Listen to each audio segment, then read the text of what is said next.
Oh, all right. Well, welcome everybody. This is the BIPOC Perspectives in Research and we're going to talk about why diversity-infused research is good science. So we have a wonderful set of panelists. Dr. Bell and I will be moderating the discussion. My name is Drazan. I'm a postdoctoral fellow in the Department of Orthopedics at the University of Pennsylvania, and I'm also the STEM director for Fourth Family Incorporated, which is a grassroots nonprofit based out of Albany, New York, where we introduce students to STEM careers through basketball. And I'm very interested to hear this discussion because I'm very motivated to diversify biomechanics research, both from the participants who are research subjects and then also the actual practitioners. So Erica, you want to go next? Sure. Hi, I'm Erica. I am a postdoc research fellow currently working at the Mayo Clinic with Dr. Christian Zhao.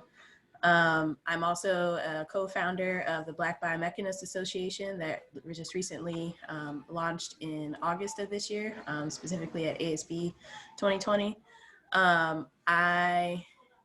Basically, I'm a Black woman in research, and I am just interested in that regardless, just because I realize that it's a very underrepresented by people who look like me, again, pretty much from top to bottom, from research teams to the participation and also who the research ends up impacting. So this is a very interesting area for me. With that, we'll go ahead and let each of our panelists introduce themselves very briefly, and then we'll get started with the discussion. So Mary, we'll start with you. We'll just go in order on the slide. Great, thanks. Delighted to be here with everyone, and particular kudos to Erica and John for organizing what I think is a really important session. My name is Mary O'Connor. I'm an orthopedic surgeon. I'm currently professor of orthopedics and rehabilitation at Yale School of Medicine. I've been at Yale for about 5 years. Prior to that, I was at Mayo Clinic, principally at Mayo Clinic, Florida, where I had been chair of the orthopedic department and had various leadership roles. And I'm also currently co-founder of a new musculoskeletal startup company, which is very exciting. We're just getting off the ground, looking at redesigning MSK care. I also have a passion for diversity and health equity and chair a multi-stakeholder national coalition called Movement is Life. So I'm delighted to be here with you all today. Thank you, Mary. All right, Duane.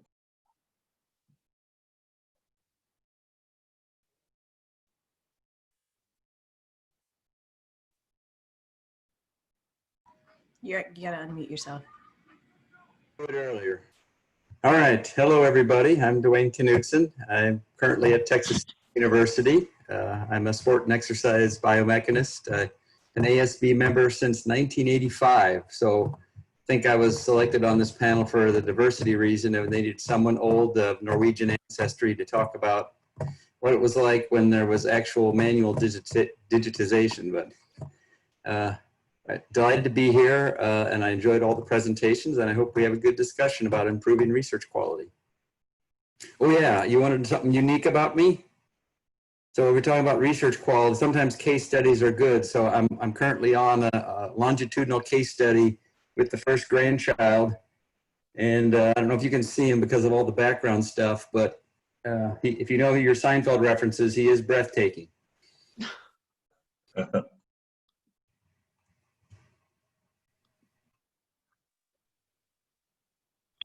I'll jump in next. My name is Cherice Hill, maiden name Cherice Hughes Oliver for the sake of linking publications together. And I am a postdoctoral fellow at the Medical University of South Carolina right now. I just finished my PhD at Virginia Tech, so I'm in that weird transition period during COVID, which has been very interesting to say the least. And my graduate research, as you might have already been able to tell if you got a chance to watch the videos, was in lower extremity biomechanics, and I've done a big shift to temporal mandibular biomechanics. But overall, my interests really lie in diversity and equity within biomechanics research, and I'm very interested in kind of long-term goals of reducing health disparities, which are very prevalent, musculoskeletal injuries and diseases, as Mary spoke to really interestingly in her talk as well. So I'm fairly new in my career, but I'm really excited to be here, honored to be on the panel, interested to hear the discussion, and I appreciate being here. Thanks, guys. Thank you so much, Dr. Hill. Each one of our panelists prepared a video presenting on their background and experiences and perspectives, and I'm sure that that our viewers have been able to see those. But very briefly, can each one of our panelists kind of describe the work that they're doing in this area? And we can start off with Dr. O'Connor, because frankly, as a biomechanist, I'm very interested in learning more about the Movement is Life program that you are the director of, I believe, correct? Yep, I'm the chair. Thank you, the John. chair. Well, you know, health equity is such a hugely important topic, and we started our national coalition 11 years ago. And at that time, if I said structural racism, nobody understood what it was. If I said social determinants of health, people glazed over, okay? So I'll say probably one of the only good things that I can think that has come out of this pandemic is an elevated level of awareness about why certain populations are dying at rates that are higher than other populations, and how unjust that is, and how we need to address that, because none of us can be isolated, and you know, we're all linked together. So we do a lot of work focused on different aspects of health equity. We put our work into pillars of patient, professional, meaning provider and the professional community, community work, and then policy, because each one of those areas impacts what happens to us as individuals and us as patients and our families and our communities. So it's really very broad work. I think that the focus of this panel on the impact, the critical role of research in understanding disparities and improving equity is of utmost importance. We need solid data to guide us, because we all have perceptions and biases which may or may not be accurate. So, I mean, I could go on, John, for an hour, so you don't want that. You keep going, but we're very broad. Well, one thing that I wanted to dig into a little bit more was that you were talking about social determinants of health, and we hear about that a lot, ranging from topics of essential workers during COVID and how that leads to disparities in who's becoming sick and who becomes more sick. And one thing is that people don't often think about that within biomechanics and musculoskeletal health. So one thing is that since you're an orthopedic surgeon, can you talk about the intersection of musculoskeletal health and the social determinants of health? Happy to. So I think I sent out in my my talk and my slides prior what we call our extended vicious cycle.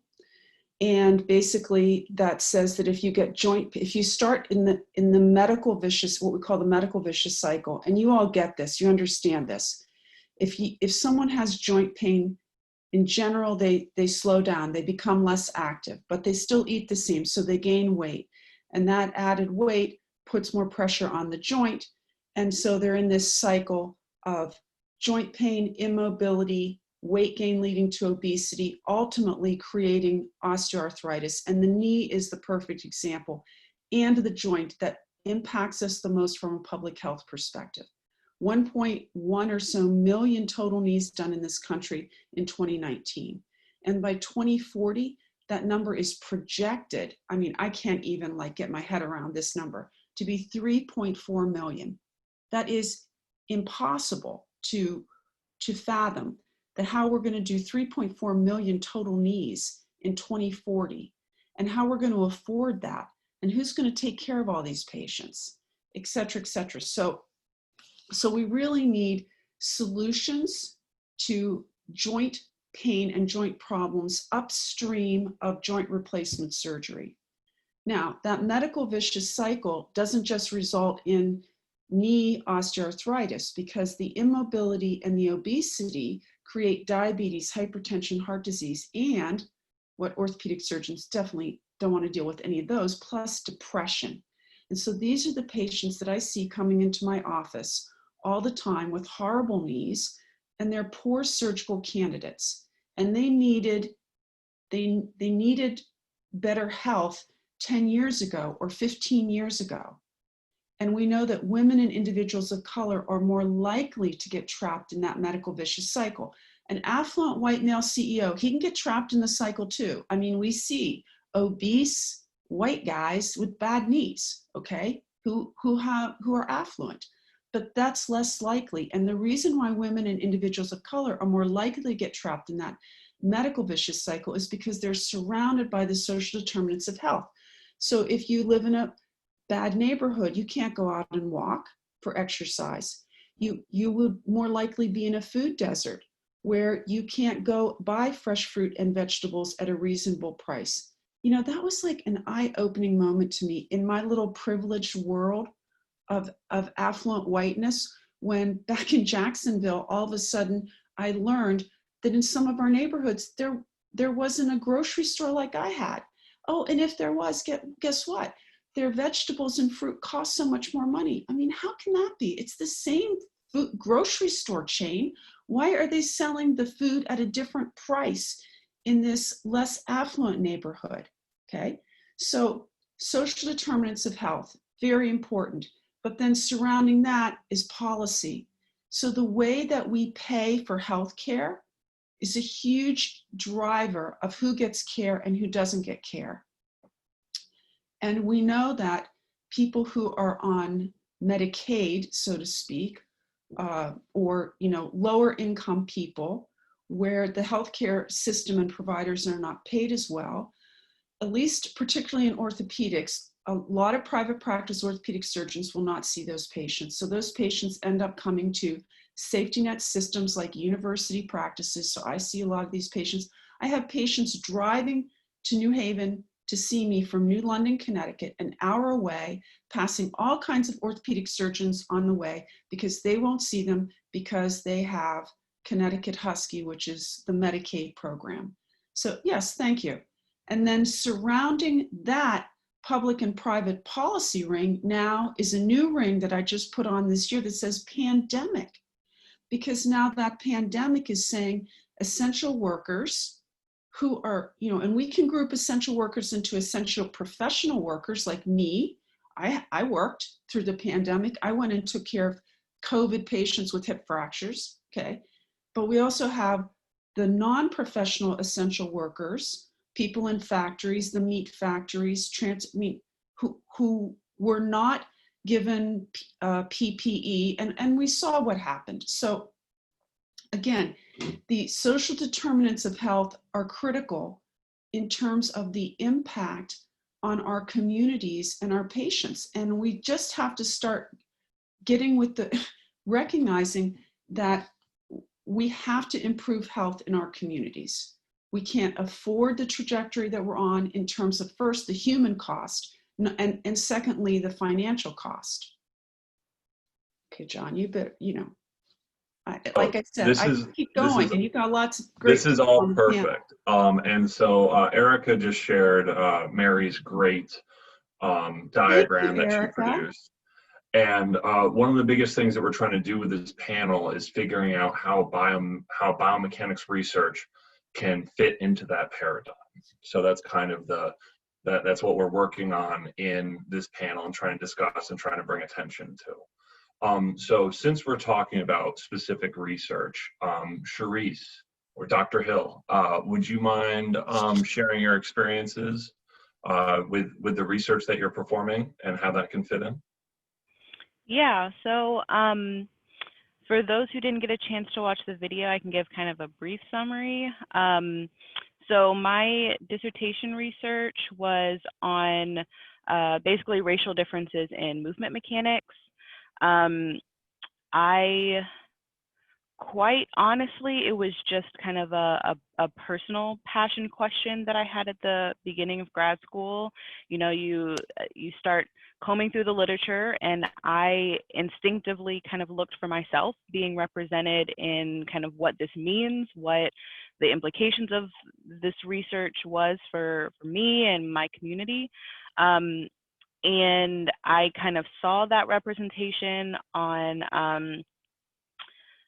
the fact that one of my strong identities is as a female, and you know, I saw lots of information on, you know, not only general biomechanics but also sex-specific differences and what that means, how that translates.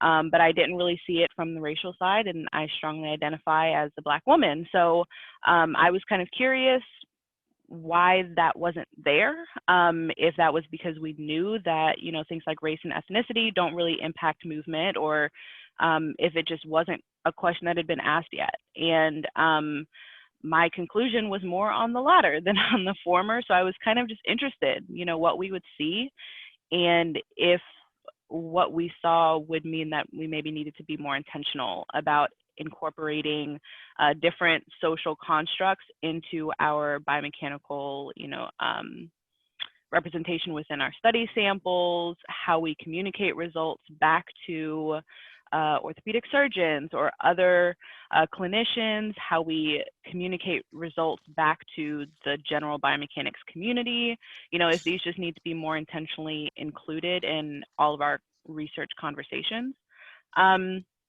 So basically, we sought out to gather a group that was both diverse based on race and sex, and we looked at walking, running, and landing mechanics, really as initially more of, I don't want to say an exploratory study, but we honestly didn't know what we would see because the prior literature was just very slim.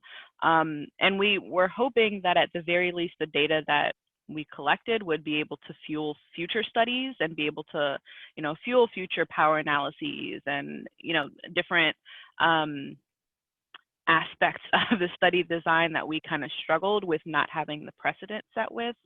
We did struggle though. I'll be completely honest, it was not as simple as building in a super objective study metric.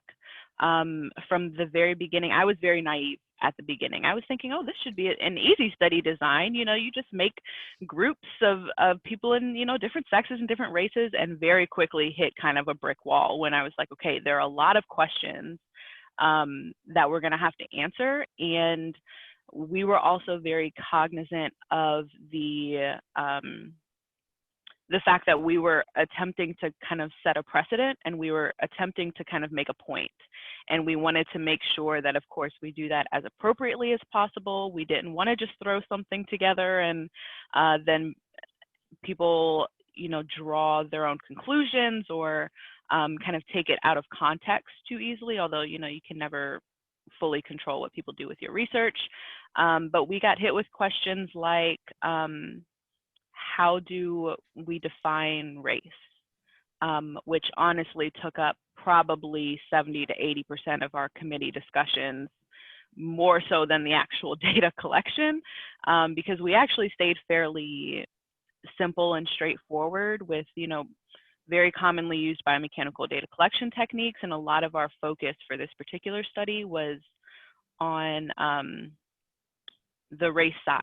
How do we address this question? How do we create meaningful categories, but also being very aware of the immense amount of diversity that exists within terms like Black or African American, that can be a huge amount of variation. And one way that we were able to kind of work through those questions is that we, from the very beginning, included a sociologist, Dr. Duane V at Virginia Tech, in those discussions. And he was great because honestly, I don't think that we could have managed to get to any meaningful conclusion without his guidance. He had previously worked with looking at health disparities, including race in you know, more objective or hard science fields. So he was extremely helpful in even introducing questions like, okay, well, do you want to use the term Black or African American? Because those two mean different things. You know, they can include different groups.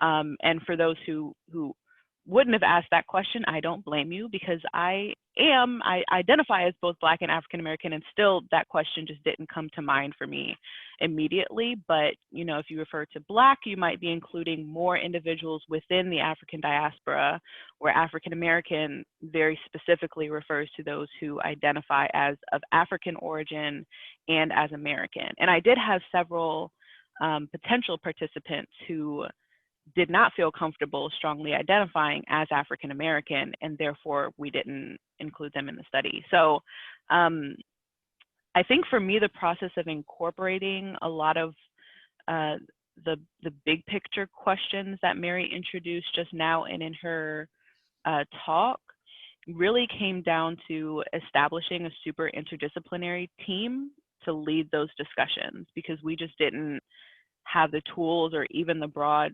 awareness to be able to answer those questions in a way that wasn't going to be, that wasn't going to belittle the issues, and that wasn't going to really create more division, which is the opposite of what we were trying to do. So we had a sociologist, we had a couple human biomechanists, we had a comparative biomechanist, we had an anthropologist, and we had an exercise physiologist. And then we also worked closely with a biostatistician. So that combination was, I think, really instrumental in allowing us to bring it into the biomechanics sphere, but also feel confident that we weren't just kind of making stuff up, and that we were doing things with a rhyme and reason that we could then defend. Not to say that it was perfect, because it was not, but at least we were able to make decisions intentionally instead of just kind of going with the flow out of convenience. And I'll also say super quickly, not as a point of discouragement, but we did spend about a year before we completely finalized the study design. And I think that time, not that you need to spend a year designing every study moving forward, but that time really allowed us to pull the team together and to have a lot of back and forth discussions about redesign and different points where, you know, adjustments needed to be made.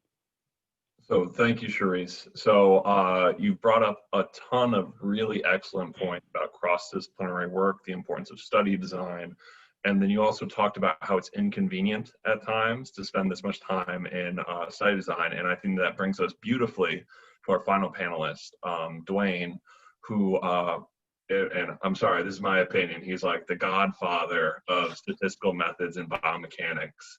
And one of the things that's very interesting, if you do a deep dive into a lot of Duane's work, is that he borrows heavily from concepts in developmental psychology and other more social science fields to evaluate the efficacy of our sampling practices and study designs in biomechanics with regards to human subjects. So Duane, I'll let you take it from there.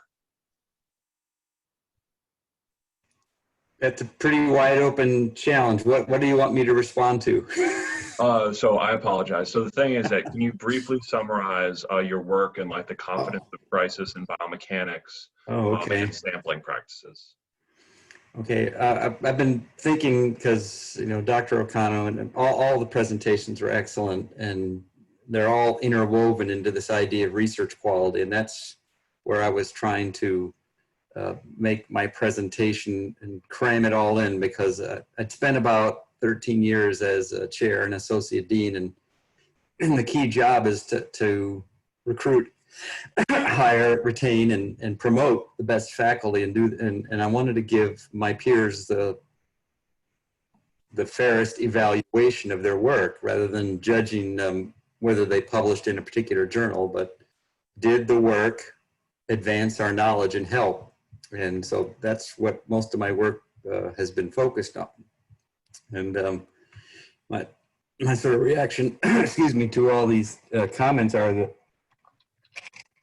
I encourage the group to read that O and colleagues paper from 2015 from the Public PLOS Medicine Journal. And it's about how even federal grants that at least expressed a criteria that researchers should include a diverse population or sample in their study. And these people won grants and eventually published. O and colleagues looked at the published studies and it showed that the actual samples weren't as diverse as they should be. And that, so even when we try to do the best kind of work, sometimes the pragmatics gets in the way. And I think that's what I think us as researchers have to try to do better and hold each other accountable. And frankly, when there are opportunities to push the envelope and study diversity, we really need to do it. I mean, I know in the past there's been a lot of resistance to it, not overtly. It's just like Dr. O'Connor was talking about, just we didn't know any better. And I've been interested in this a little bit this most of my whole career. And it seemed like about 20, 30 years ago when I was starting, some people that were doing this work in basic science sort of ran into trouble because no one had done it before. And also because even the warriors for ethnic and cultural diversity, I remember distinctly there was some researchers that were trying to do some muscle physiology work with Black athletes. And Harry Edwards, I'm sure many of you are familiar, he's an icon of promoting the rights of Black athletes. And he literally was a barrier to this work because he perceived it as an agenda by white researchers from Scandinavia. They happened to be from where I was from ethnically. And it really wasn't about that at all. So just having this dialogue is really important. And I think Dr. Connor is right, is that we're at a point where a lot of those of us that grew up white with some advantages, maybe not on third base, but definitely starting on first base when I was born, need to take this into account because it really does have a great impact. So I also wanted to give Dr. O'Connor another shout out because some of my students' early work with surgeons was really interesting because a lot of orthopedic surgeons just care about pain. They don't care about long-term public health. If the patient's not in pain anymore, they were successful. So I applaud her participating with us and her promotion of physical activity. Well, thank you, Duane. One question that I'd like to get your perspective on, Duane, is can you explain weird sampling? No, that was just evolutionary biologist. His book is his upcoming book is in the slide, but he wrote a couple papers that a lot of the psychology work uses convenience samples like we do, and so you have predominantly samples that come from a population that doesn't represent the diversity of humankind. It's Western, educated, industrialized, rich, and democratic. And it's entirely possible, and in my presentation, I showed a few little articles that I found over the years, how cultural background, skill background, a whole bunch of things affect motion. And it's been detected a little bit in our field, but it hasn't been a major area of study. Sometimes for these political reasons, and sometimes just because biomechanics, like all research is really hard and it takes time. When I started in the early 80s, there was a lot of laborious data collection and custom programming that had to be done. And having a study with 8 participants was the rule because it literally took 2 years to do that manually. Now we can do a lot more and we should be doing a lot better in my opinion. But again, I'm part of the problem too. My studies don't have 80 participants in it of ethnic diversity. John, can I make a comment? Yep. So this is such a great conversation. I'm really enjoying this. I want to make a comment about the conclusions that we draw from studies, because you can have great statistics, you could have data, and everyone can look at the data and there's no dispute, there's no disagreement regarding what is statistically significant and the actual data. But then when you take that data and you say, here's the conclusion that we reach, this is where the perspective of the senior investigators makes such a difference. And I'll give an example. So several years ago in the orthopedic world, one of the big implant companies came out with the gender-specific knee. Now, this happened to be a company that supports Movement is Life, and they're very, very strong in diversity and inclusion. I love them. They came out with this product, in my opinion, because they needed to broaden their range of sizes, and in particular, the ratio of the AP to the ML dimensions on their distal femoral component, okay? Because they didn't have as much scope, and other companies had implants that quite honestly matched the size of a woman's distal femur more likely than a man. So they addressed a gap in their product line and then did a brilliant marketing move and said, this is the gender specific knee. All right. So now what happened in orthopedics? Well, all the guys were like, well, I don't know. Do we need, are there differences? What was good was it sparked this conversation. Were there differences between men and women? Because women were coming in saying, hey, I want this gender specific knee. Don't I need this knee? And so for people that didn't use implants from that company, they wanted to, this is my conjecture, right? They're looking to say, it doesn't matter what implant you use, and there's no difference in outcomes between men and women. All right, so large studies, several studies came out looking at this, all written by leading orthopedic surgeons, well-known, respected academicians, and of course, they're all males, they're all white guys. So, big study concludes that there is no difference in outcomes between men and women for total knees. But that's not true in their paper, in their data. What they saw was that the amount of improvement was the same, that the women benefit just as much as the men, but the women don't end up in the same spot. They don't have as much pain relief, and they don't do as well in terms of function because they start off worse. Now, if I had been writing that article, it would have come out in a completely different way. It would have been, women are worse before they have knee replacement surgery, and they benefit just as much as men, but they still don't end up with the same outcome. Okay, what are we going to do about that? How are we going to understand that better, right? So who is the power of the pen? It's the power of the pen, because now that gets published, and you and I know, like, we don't always dive into these articles in depth. We read the abstract. We look at the introduction, maybe the results are, we scan it, we read the conclusions. So people reading this would say, well, there's no difference between men and women with total knees. And that is absolutely not true, okay?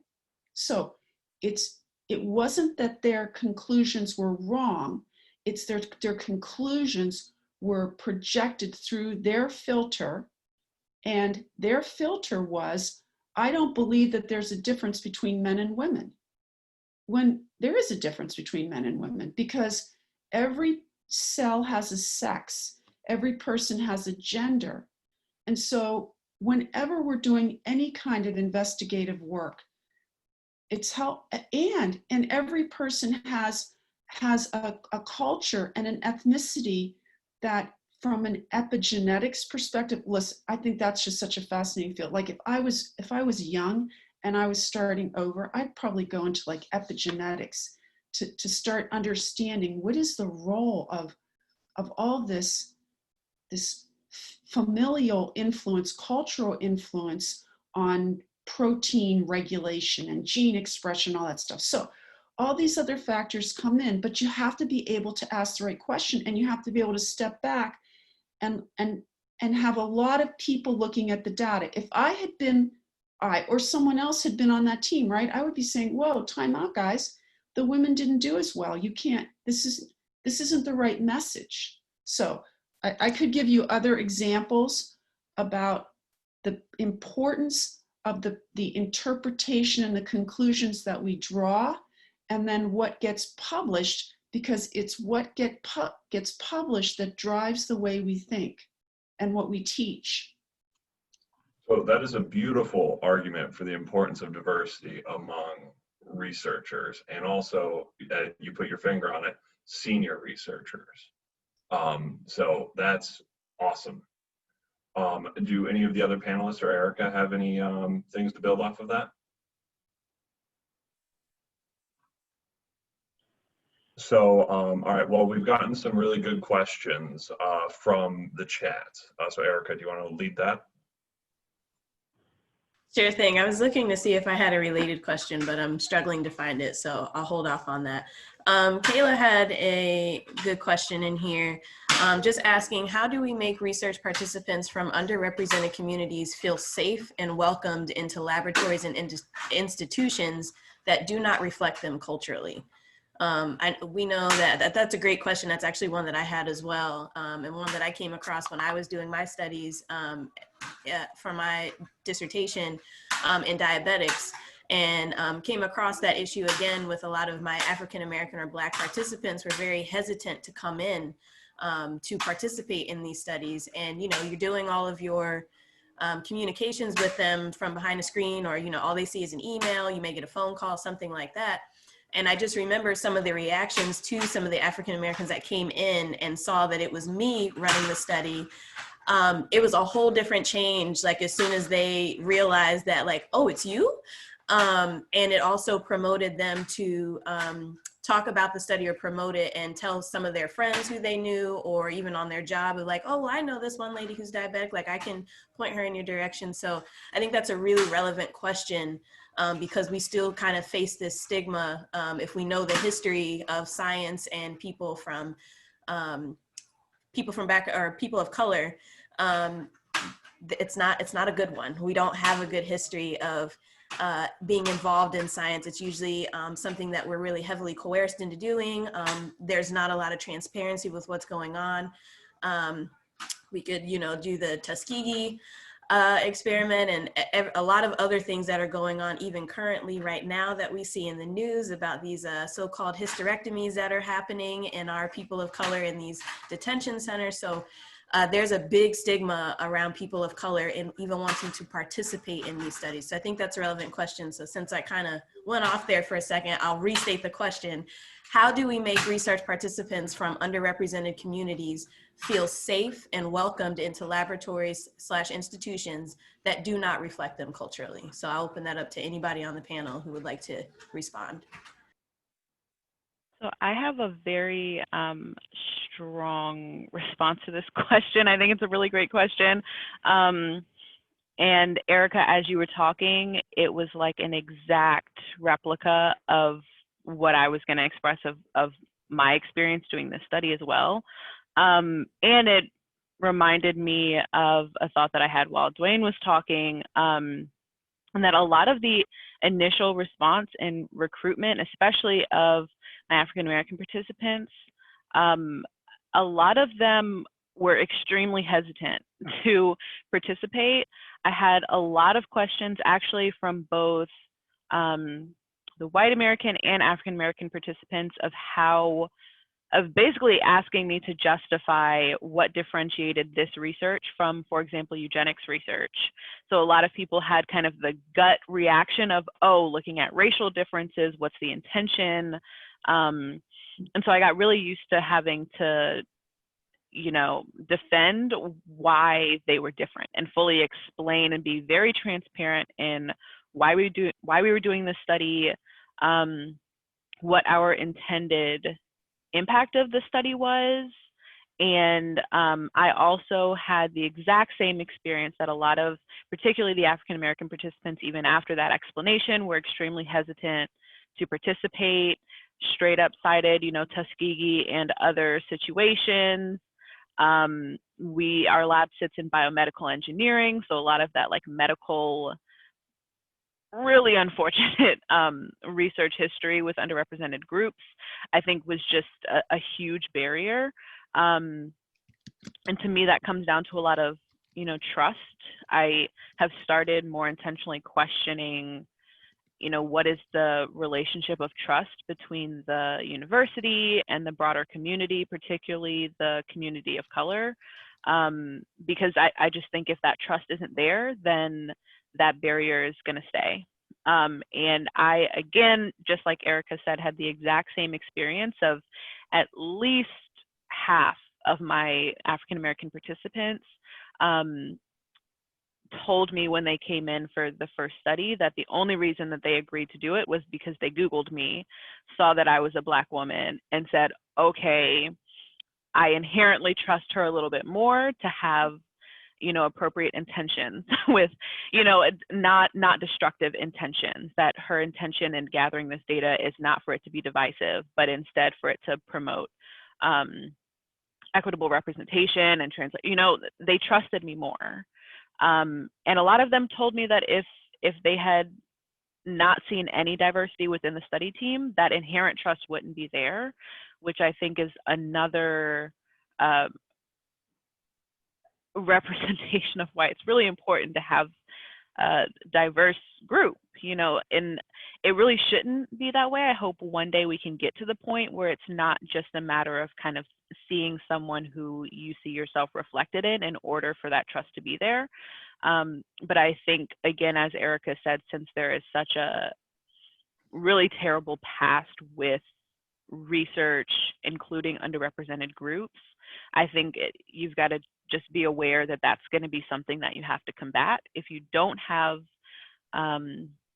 racially diverse, for example, people on your study team, I think we've got to be even more intentional about creating relationships of trust with those communities of color that you're going to be asking to come in and trust you within your study design. In particular, we collected blood samples, and we had a lot of the African-American participants in our study be very hesitant about, what are we going to do with the samples? Are they going to be stored somewhere? Are we only telling them about this first study that they're going to be used within, but then they're going to end up in some bank, and their blood samples are going to be used for things that they didn't give consent on, because unfortunately that has happened in past cases. So yeah, very strong response to that question. I think transparency is key. I think establishing trust relationships before you're trying to recruit, so that it doesn't look disingenuous when you're trying to establish relationships and also recruiting. And I think having buy-in from within the community is really helpful. If there are members of the community that know your true intention and can kind of be your way in to establish those trust relationships, I think that would be really helpful as well. I'm just going to jump in there real quick, just because Cherice brought up a great point when we're talking about these diverse teams, and this is something that Mary touched on in her pre-recorded presentation. So I just wanted to jump in there real quick. This is kind of like two questions, but I think they kind of point to the same thing. So diverse or multidisciplinary teams are usually thought of as team members with different skill sets or research fields and backgrounds. How do we make other factors which contribute to current factors or barriers that we know right now that contribute to the current underrepresentation in STEM research? How do we make other factors one of the forefront thoughts when we say that we want diverse research teams? So not just about the skills and background that you bring, but more so from the cultural or ethnicity or those kind of things. How do we make that and bring that more to the forefront when we're developing these research teams? And then also kind of to that, and it's maybe just a different way to ask this question, is just how do you effectively diversify your team? So is there like a template or certain categories that are so-called essential when choosing your team? Like, how do you kind of go about that so that we can further diversify our teams to kind of get to this point of just establishing more trust and getting more underrepresented groups in to actually participate in research. That's open to anybody. So I can speak about this a little bit from my experience with STEM education. And the thing is that it's not a situation where it's like, if you build it, they will come. It's a situation where you need to work very closely with community stakeholders over a long period of time and establish that trust. And I really loved it how Cherice talked about, don't just go asking for a study, like go in and build these relationships, build these bonds, understand the community that you're working with, and most of all, be humble. Because if you come in and say, from the STEM education perspective, if you come in and say, I'm going to fix all the problems in your community, that's going to immediately go extraordinarily poorly. What you need to do is you need to show that you're there for the long haul, and you need to partner with local community organizations and establish a level of trust there. And that's what I have with Fourth Family. And very brief plug, we're going to be talking about that at 2 p.m. today. How we built this community situated outreach program. But I think it's very, very important.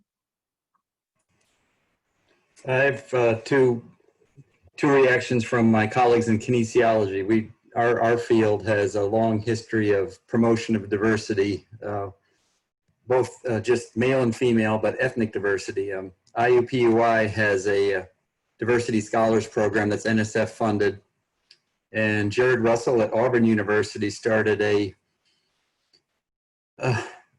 pipeline for research and graduate study for African-American Black participants specifically. So he developed relationships with HBCUs and brought students in and paid for them to come and have a summer research experience. And I think it reinforces their two experiences I just talked about, reinforces John's ideas that this has got to be a long-term commitment by you and your faculty colleagues, that if you just call these schools and try to poach their best students, they're not going to like that. They're not going to trust you. They want their best students in their master's or doctoral programs. So you need to incentivize this and make this a commitment where you financially support students to come in and earn their trust, and then recruit them into your programs and into your doctoral programs and into your studies, into collaborations. So it's something we just have to do. So, and actually to that point, I want to accentuate and highlight a part of what Duane just said in terms of providing financial support to these students. If you're sitting there and saying, oh, I'm making it available to everyone and it's a volunteer opportunity, like that's fine. But the thing is that the students who have to work over the summer to be able to support their families, they're not going to be able to do it. Or if they can't afford a plane ticket, if they can't afford these other things, like there is a real opportunity cost to getting involved in science. So the thing is that we need to be cognizant of that. And the postdocs on this call, like we don't have labs, we don't have a lot of funding. So that's one of the things that's very exciting about having senior researchers sit here and make a really strident call for this, because this can't happen on the individual level. That's more, well, it can, that's just more unpaid labor, right, on the part of the people who care about this. This has to be a departmental priority, a school-based priority, and it's really awesome. The American Society, or so ASB, NBD, and the newly formed Black Biomechanists Association, they're actually putting their money where their mouth is, and they're actually providing an opportunity to do a really big research outreach program that's going to be funded and talked about later today. So we really appreciate that. John, I just want to make a comment about how important this is, because the pipeline matters. And so what you're talking about are programs that are going to specifically target underrepresented. I don't like the term underrepresented minorities, just underrepresented. Whoever's underrepresented in your profession is a gap, and the profession should work to fill that, to balance that. So these pipeline programs where you're bringing young students in and supporting them and introducing them is critical. But the real key with that is the mentorship that they receive.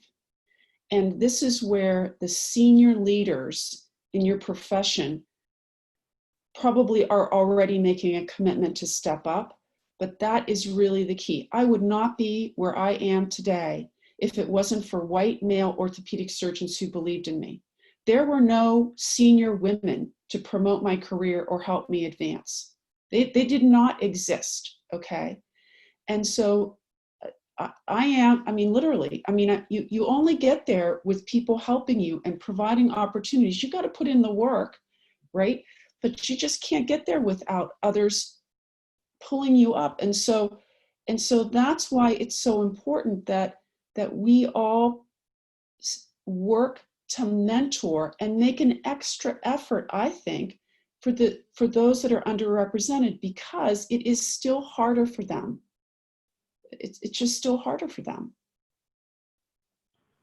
I also have a really quick thing I'd like to add. And I think in addition to everything that everybody else has already said, it's very important to address the idea of kind of institutional climate and departmental climate, because I've heard a lot of in just regular conversations with undergrads, grad students, a concern or disinterest in staying in academia or performing research in from underrepresented populations, because it just seems draining and stressful to step into academia or research more broadly as an underrepresented individual.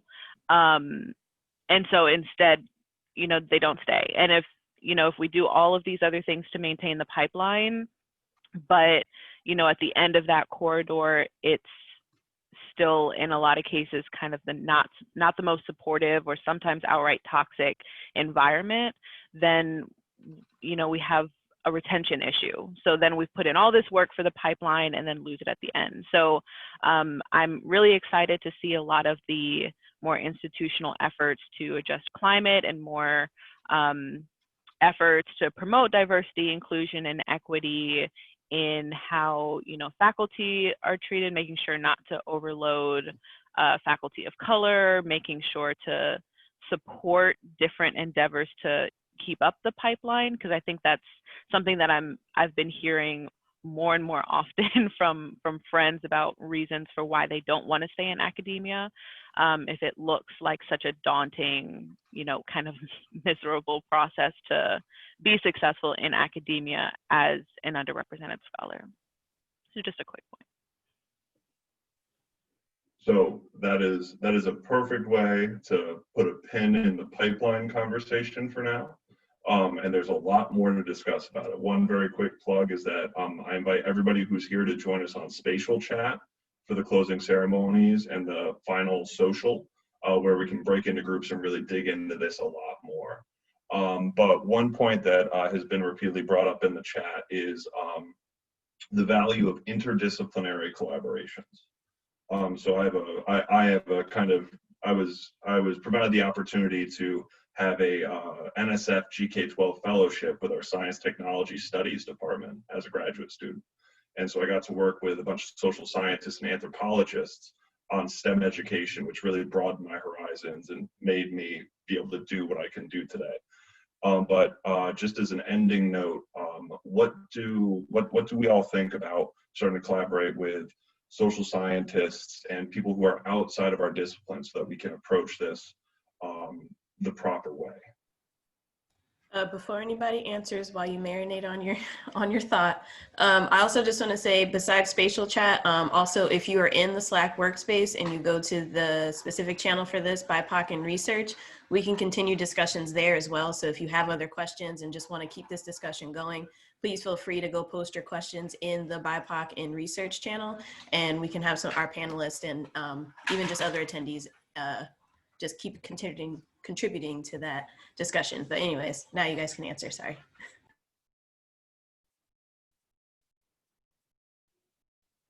So John, restate your question.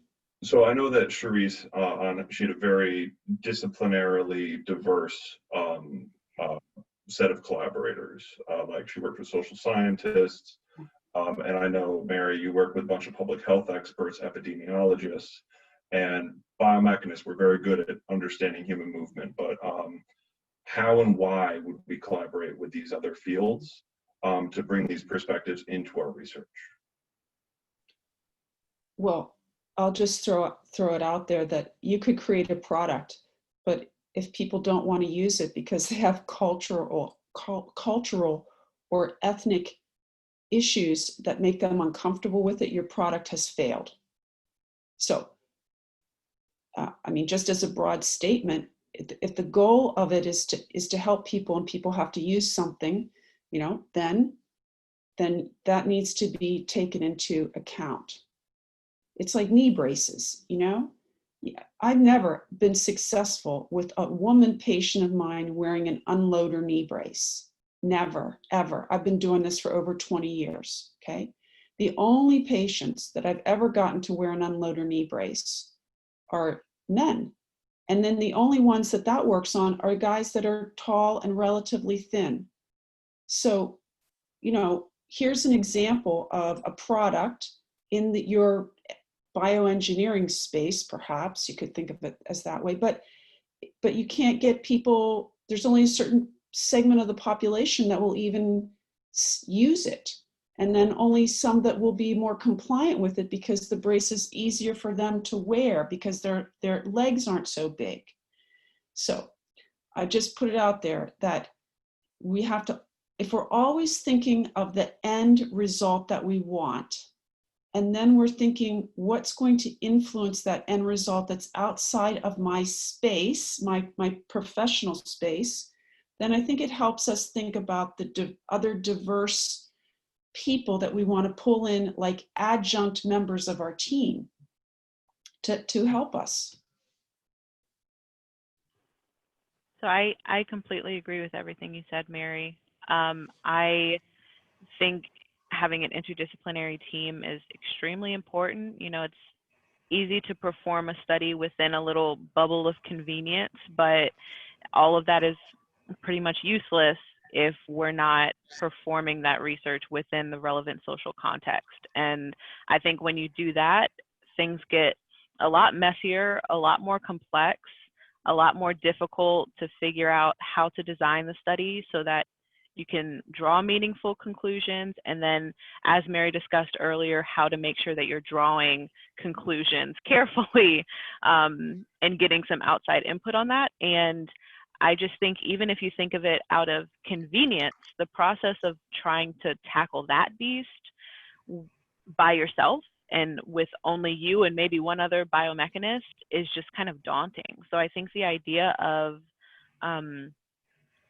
drawing in other expertise to help you as questions get more complex, as we start to perform biomechanics research within social contexts and including, you know, social variables and social constructs in our research design, is just easier. You know, you can either spend a ton of time and effort to learn all of that information yourself or attempt to get all that expertise on your own, or you can just create an interdisciplinary team and have diverse expertise at the table without you trying to do everything on your own, because that's just not feasible.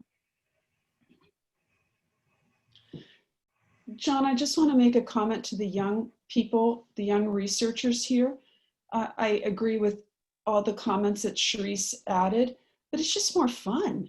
You know, it's more fun when you have more people, and they're smart people, and everybody here who's, I'm sure everybody on this Zoom call loves learning. Otherwise, you wouldn't be doing what you're doing.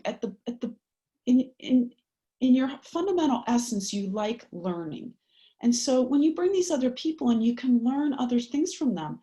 And you not only broaden your horizon, but you become a more valuable member of your department and your community because you have a broader network of connections, okay? And that can fundamentally lead to other avenues of investigation and other findings that can be impactful. I'll give you one brief example because I know we're tight on time. One of my partners said, you know, Mary, in orthopedics, there's lots of advertising by the big implant companies, but not a lot of diversity in the advertisements. What do you think about us looking into that? I said, that's fantastic. Let's find a couple medical students to do some work, right? They're always looking for projects, and it's a simple, easy project. I don't need 2 years or 5 years or 10 years of clinical follow-up. So we got a couple medical students to start looking at all these orthopedic ads in journals and on their websites, and found that of the 3 big companies, one has much more diversity in the patients that they portray than the other 2. So then my partner's like, okay, we can write this all up. I said, okay, that's great, we can, but I've got some connections over at the Yale Business School, the School of Management. There are people over there that have expertise in marketing. Like we're not marketing people. So now we have a call set up with the professor over there. I don't know where it's going to lead, but this is something that he may never have thought of, that he would be interested in. Why and how do orthopedic implant companies advertise? Who are they advertising to? What do we think the impact of that advertising is on health equity? That's my question. That's what I want to know. Because when I have that data, you know what the outcome might be? I might be able to influence the way that those companies advertise to improve the diversity of their advertisements. And maybe that will help change the unconscious bias that a lot of us have, particularly orthopedic surgeons, regarding taking care of people who don't look like us. So, right? I mean, I can potentially magnify our impact by bringing this other person in who's got knowledge and skill sets and all this other stuff that I don't have, but that's what I want. That's the question I want to ask. And so, I mean, a lot of people here, they're at big institutions. Reach out, you know, find other people to broaden your scope and have more fun. That reminds me of one of my favorite sayings that I tell my students whenever I force them to do presentations, is that science not communicated is science not done.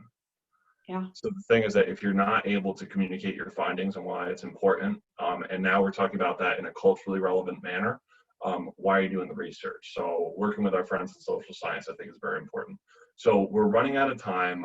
Dr. Chowdhury just had a really great question that I think would be a great thing for us to end up on with a lightning round. So what is one suggestion you would have for biomechanics researchers or like suggestions for techniques that can assist this? So I'll start off as a biomedical engineer working in biomechanics. I'm very against convenience sampling, so I'm very interested in using low-cost technology to get into the community to make measurements so that we bring the science to places that are convenient to subjects rather than places that are convenient to us as researchers. Duane, what's your closing point? Look at your individual response. Within subjects, designs work really well to expand your statistical power to answer questions. And remember that scientific revolutions and eureka moments are rare. When they do happen, it's not eureka. Maybe theory people, yes. But a lot of times it's digging down in the data and saying, that looks interesting. And if you look for an average person response when there is no average person response there, you're missing a whole lot of activity. All right, perfect. Dr. Hill? I would say just continue to question the assumptions. I made a lot of points on, I think. Oh. Sorry. I've made a lot of points. I think that it's just, sorry, sure, couldn't hear John. Go ahead. Sorry, I don't know if my internet is breaking up, but I was just going to say. Go ahead, please. I was just going to say to continue questioning the assumptions that go into our study design. You know, all of us have assumptions within our study design, within our anticipated data collection methods, and at least being cognizant of those and considering those when you draw your conclusions and when you communicate your results to others, I think will be really important in allowing everybody to continue to identify where gaps are and where future research is still needed. All right, Mary.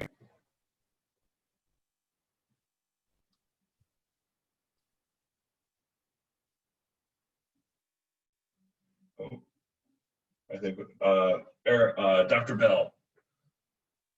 I just want to thank all of you for putting together this panel and for everyone who participated in the panel because it's such an important topic for us. And I would just encourage all of us to be as mindful as we can be about the differences that we see and that's what makes life so much more interesting than it would otherwise be. Perfect. All right, Dr. Bell, do you wanna close it out? Unmute yourself. Sorry, hold on. Oh no, hold on. Go play. Thanks everybody for coming. This was a really fantastic discussion, and I'm looking forward to continuing this in the Slack channel and potentially in spatial chat. I personally have not gotten a chance to really delve into looking at some of these different demographic areas when it comes to our participants. But I think there's so much information out there about, disparities and things like that, that I think there's probably a lot you can glean from looking at other papers and trying to pick out certain variables maybe that you should look at in future research. But I just think race is not just a simple thing to tackle when we're looking at this in research. It's a more complex issue. And so you can only do but so much by yourself, but definitely need to look at maybe incorporating some other people who have a little bit more extensive look, especially in the sociology realm, just to better inform your research. I am going to let Allison, I believe, is going to give just a quick plug for some of the other talks that we have today, and I'm going to throw those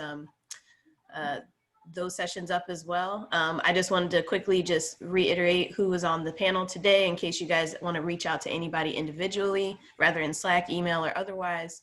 But thank you all for coming today, and this was a really great session. I enjoyed it. Hi all, I just wanted to put in a plug for our remaining sessions. Erica, can you share the schedule for the rest of the day while you're sharing? Oh, okay, hold on, gotta find it. Let me make that smaller. All right, so for the rest of the day, we have a few things going on. I hope you can all make it, but mostly next at 2 o'clock, we have our Taking Action in Our Communities panel discussion that John was referring to, and then we have our student discussion about barriers, BIPOC student barriers at 3, I think we're starting at 3:15. And then we have our awards and closing at 4:30 and our closing social immediately following that. And if you are so inclined, I know everybody probably needs to stand up from their computer for a little while, but if you want to, I'll be on the spatial chat for lunch. I hope to see everybody there. Give the spatial chat a try. Thank you so much.